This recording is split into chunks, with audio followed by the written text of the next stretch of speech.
good afternoon and welcome to WEFM'S 3pm news. I am your presenter, Rajiv Providence. First, on the local scene, while many Vincentians found humor in Prime Minister Dr. Ralph Gonsalves' call for the nation's women to have more children, he made it clear that this is a serious national issue. On Monday, the Prime Minister once again addressed the issue of SVG's low birth rate, which sparked conversations, while with people suggesting incentives as expense comes with raising children. However, Dr. Gonzalez says studies have shown that incentives such as money do not always work. We hear more from the Prime Minister. This is not a political issue, It's a national issue. It is a national issue. And of course, having children, and women understand that more than men, clearly, because they're the ones who have it. It's not an easy business. To rear children, it's a real challenge. But this is not just simply a question of you don't have enough money. Because if it were money, problem with money. Haiti is the only country in CARICOM which has the birth rate above the norm, and that's the poorest one. If it was money, people are better off now than they were in 1960. So what happens is this. There are many changes which have taken place. Increased opportunities for women in the workplace. The education revolution, modernity.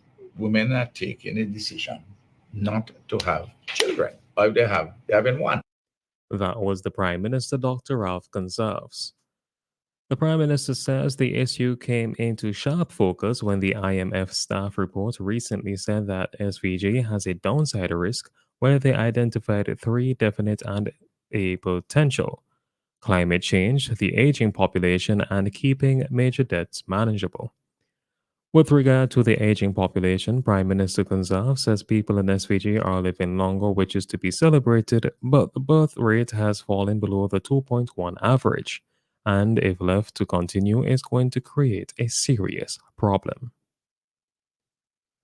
Minister of Agriculture Suboto Caesar, during his recent visit to Antigua and Barbuda for the 4th International Conference on Small Island Developing States SIDS 4, took the time out to give back to that community. Minister Caesar, during his visit, took a hands-on approach to tackling food insecurity when he volunteered at an Antiguan soup kitchen. The Agriculture Minister, in speaking to media present at the kitchen, noted the definition of food security, saying that food should always be available, affordable, and accessible. We hear more from Minister Caesar. It's always said that the definition of food security is that food must always be available, affordable, and accessible. And today we are here with some persons who are vulnerable, and we are ensuring that they will be able to have a lunch. That was the Minister of Agriculture, Suboto Caesar. Minister Caesar, in recognizing the hard work and dedication of his colleague Minister, Chet Green, congratulated stakeholders who continue to participate in efforts to ensure food and nutrition security throughout the region. Still on the local scene, police have issued a warning to local van drivers who are refusing to carry school children. This issue was highlighted by Police Constable 1044 Jackson during WEFM'S Traffic Talk segment.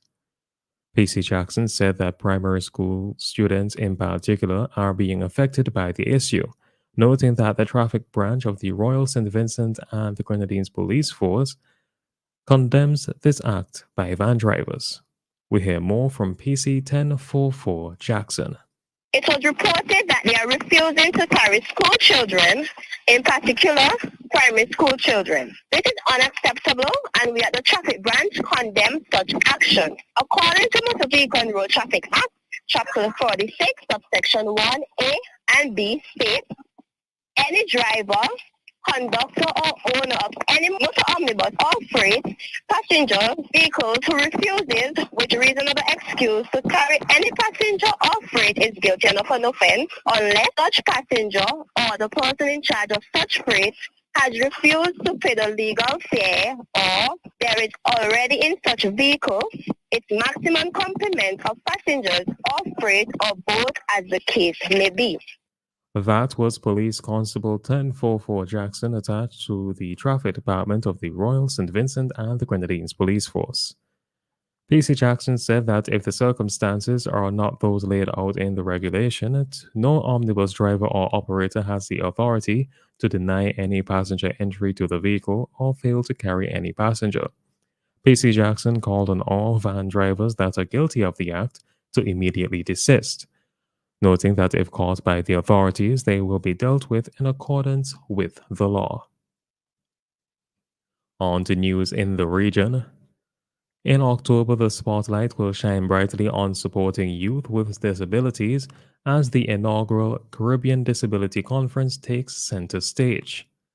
This significant event, hosted by the Authentic Caribbean Foundation, the ACF, based in Boston, and in collaboration with the Generation Grenada Foundation, GGF, marks a pivotal moment for inclusivity and empowerment.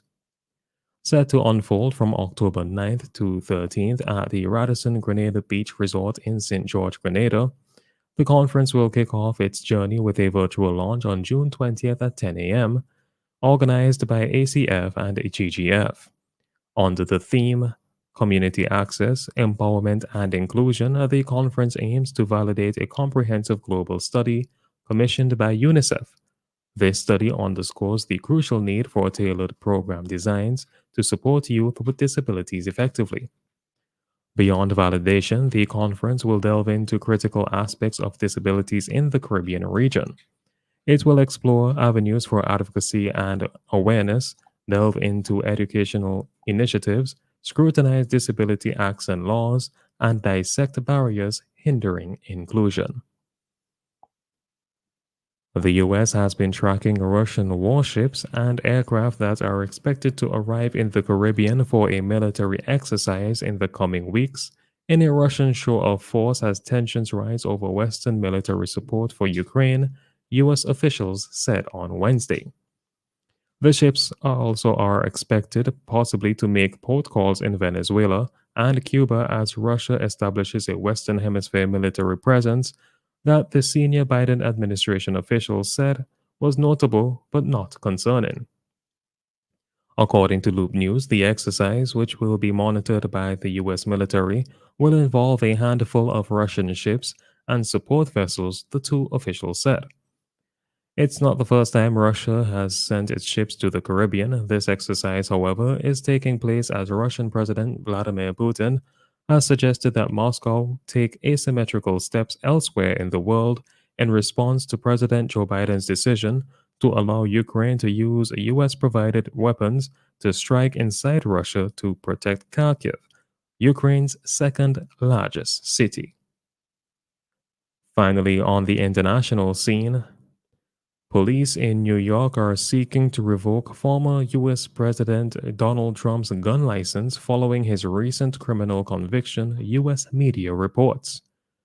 Unnamed officials within the New York City Police Department told CNN, The New York Times, and ABC News that it was currently completing an investigation that would likely lead to the former president being banned from owning a gun.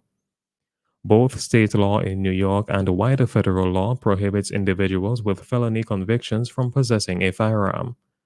The NYPD has not publicly confirmed the move in the case of Mr. Trump. Mr. Trump became the first president in U.S. history to be criminally convicted last week. A Manhattan jury found him guilty of 34 counts of falsifying business records to allegedly conceal a hush money payment made to adult film star Stormy Daniels during his 2016 presidential campaign. The former president was accused of buying the silence of Miss Daniels over an alleged sexual encounter between the two. This has been WEFM'S 3pm News. I have been your presenter, Rajiv Providence. Join us again at 5:30 for